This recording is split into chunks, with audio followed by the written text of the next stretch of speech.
Selamat pagi anak-anak kami kelas 9 semuanya. Salam sehat buat kita semua.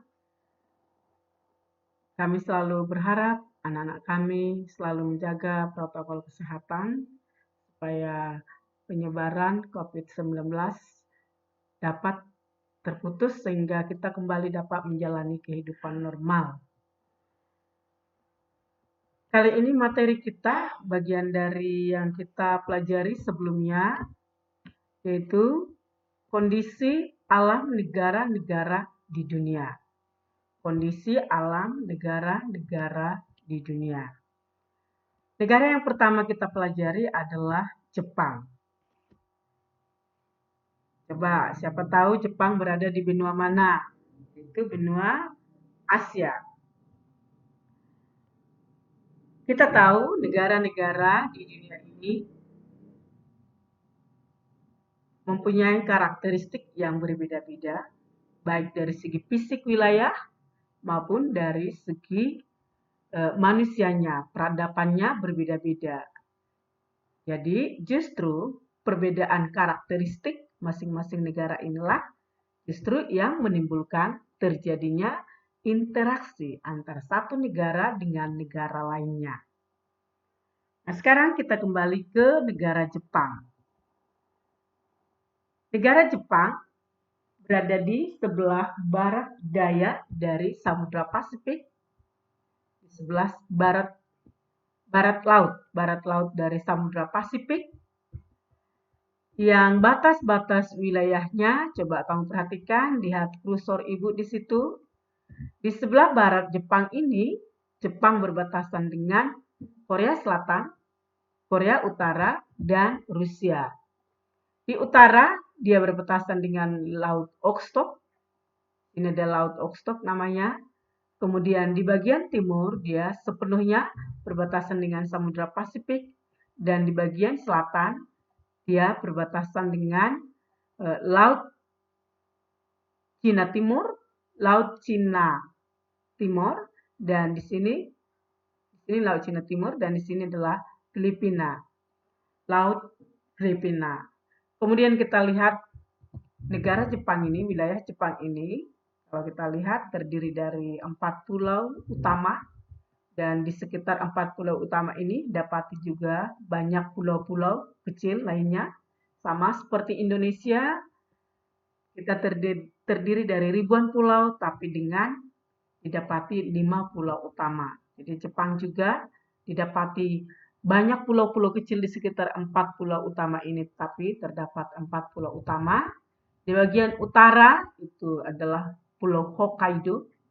Kemudian di selatannya ada Pulau Honshu. Ingat, Pulau Honshu adalah pulau terbesar di Jepang. Kemudian di bawah Pulau Honshu yang seperti merapat ke kakinya Pulau Honshu ini adalah Shikoku, Pulau Shikoku, dan bagian selatan adalah Pulau Kyushu, Pulau Kyushu. Nah, kemudian kita lihat, itulah batas-batas wilayah. Kemudian kita masuk ke letak astronomisnya. Jepang terletak antara 30 derajat, lihat kursor ibu, 30 derajat lintang utara sampai dengan 47 derajat lintang utara, dan di antara 128 derajat bujur timur dan 146 derajat bujur timur. Dari letak lintangnya ini kita tahu bahwa Jepang berada di wilayah belahan bumi utara, karena dia LU, lintang utara, dan berada di bujur timur, wilayah bujur timur dan bujur timur. Kemudian kita masuk ke iklim. Kalau kita lihat Jepang yang membentang dari utara ke selatan, 30 derajat lintang utara sampai 47 derajat lintang utara, maka iklim Jepang ini terdiri dari iklim subtropis di bagian selatan dan iklim sedang di bagian utara. Lalu kita kemudian Jepang mengalami 4 pergantian musim setiap tahun.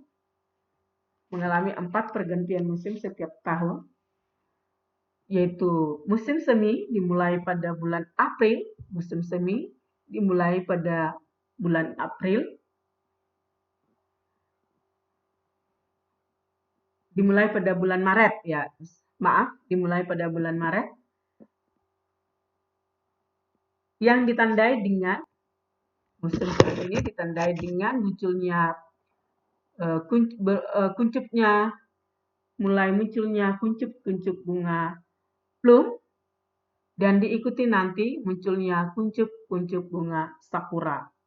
Sehingga pada musim semi Jepang itu diliputi oleh bunga sakura sehingga Jepang sering disebut dengan negara sakura yang kalau terlihat dari ketinggian tertentu Jepang itu begitu terlihat sangat indah karena bunga-bunga sakuranya. Kemudian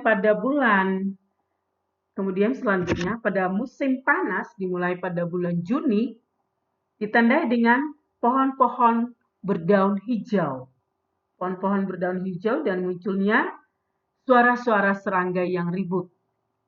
Pada musim panas ini, sekolah memasuki masa libur dan masyarakat Jepang berlibur ke daerah-daerah pantai. Pada musim gugur yang dimulai pada bulan September, di mana pohon-pohon pada meranggas, pohon-pohon menggugurkan daun-daunnya pada musim gugur. Jadi ditandai dengan munculnya pohon-pohon yang tidak berdaun, dia meranggas. Kemudian pada musim dingin, dimulai pada bulan Desember, ditandai dengan turunnya butiran-butiran salju.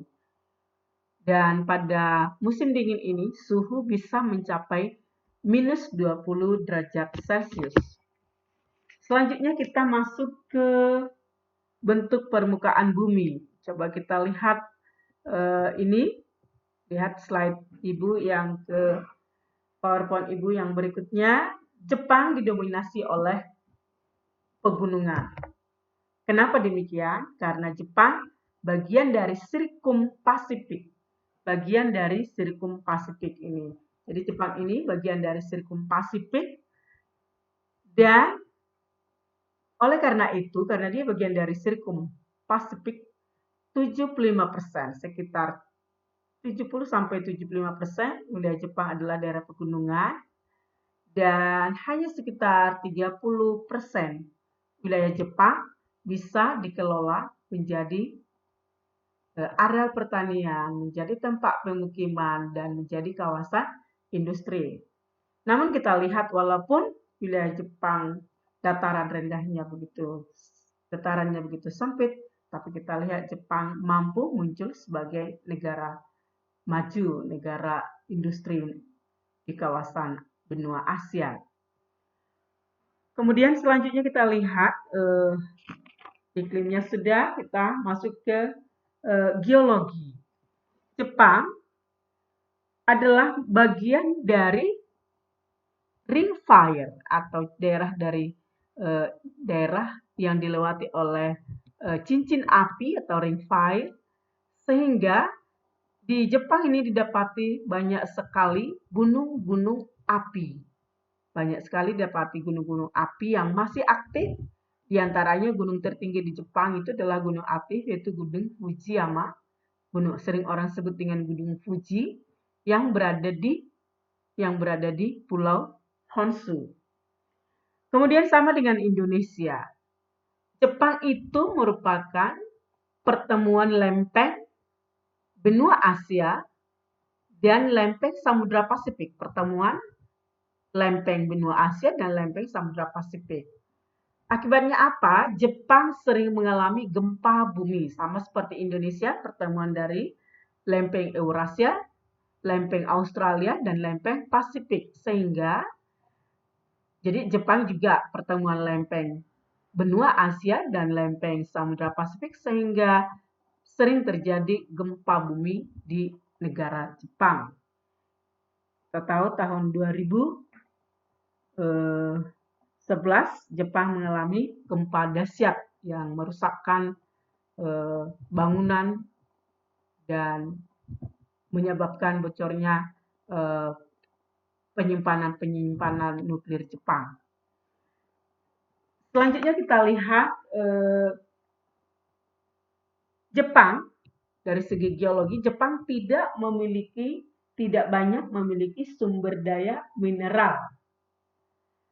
Tidak banyak memiliki sumber daya mineral, didapati memang, tapi tidak mencukupi untuk memenuhi kebutuhan, tidak sanggup memenuhi untuk kebutuhan industri ya, kebutuhan industri negara Jepang. Sumber daya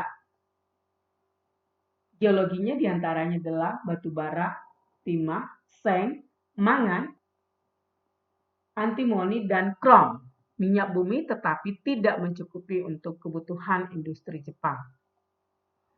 Selanjutnya kita lihat flora dan fauna. Negara Jepang sudah tergolong negara industri maju di kawasan benua Asia terutama, tetapi satu hal yang perlu kita ingat, Jepang tidak merusak alamnya karena industri itu. Ternyata 67% wilayah Jepang masih ditutupi oleh hutan lebat. Mengenai faunanya, didapati binatang seperti babi hutan. Di wilayah Jepang ini didapati binatang seperti babi hutan, monyet, serigala, rusa, tapi kini jumlahnya mengalami penurunan. Apa yang perlu kita tahu di sini? Jepang walaupun negara berteknologi maju, negara industrinya maju, tapi mereka punya kearifan tidak merusak alamnya, tidak merusak hutannya. Nah, kemudian kita lihat berikutnya keadaan penduduk Jepang. Keadaan penduduk Jepang menurut WPDS, World Population Data Statistik 2015, penduduk Jepang berjumlah 126,9 juta jiwa dengan pertumbuhan negatif 0,1%. Kalau pertumbuhan negatif 0,1%, berarti penduduk Jepang mengalami penurunan jumlah sebanyak 1% setiap tahun, mengalami penurunan jumlah. Jadi mereka tidak bertumbuh, tapi justru mengalami penurunan jumlah penduduk. Oleh karena itulah, pemerintah Jepang mensupport atau mensubsidi pasangan atau keluarga yang melahirkan anak satu orang akan disupport, akan diberi subsidi dana sebanyak 2,6 juta rupiah, 2,6 juta per setiap anak. Lalu kemudian kita lihat masyarakat Jepang pada umumnya tinggal di perkotaan dan bekerja mayoritas bekerja di sektor industri. Banyak hal positif yang bisa kita lihat, kita contoh dari masyarakat Jepang yang bisa kita teladani. Di antaranya masyarakat Jepang termasuk pekerja keras, lalu mereka punya budaya malu tidak berprestasi misalnya, malu datang terlambat, pokoknya hal yang bersifat negatif mereka akan merasa malu. Jadi mereka punya budaya malu. Kemudian mereka punya budaya hidup hemat.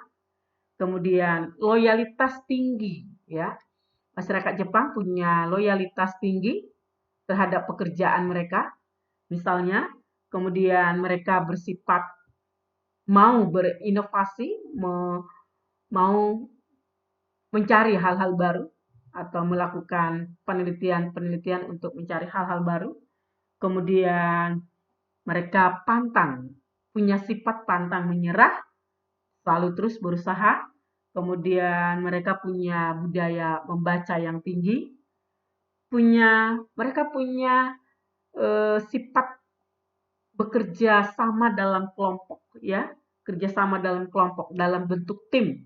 Mereka mau bekerja sama dalam bentuk tim itu sukses. Mereka berarti tidak bersifat individual. Kemudian mereka bersifat mandiri dan menjaga tradisi. Jadi inilah sifat-sifat atau budaya-budaya pada masyarakat Jepang, dan mungkin karena budaya-budaya inilah mereka menjadi negara maju. Nah, itulah sepintas mengenai negara Jepang. Selanjutnya kita masuk ke negara Amerika Serikat.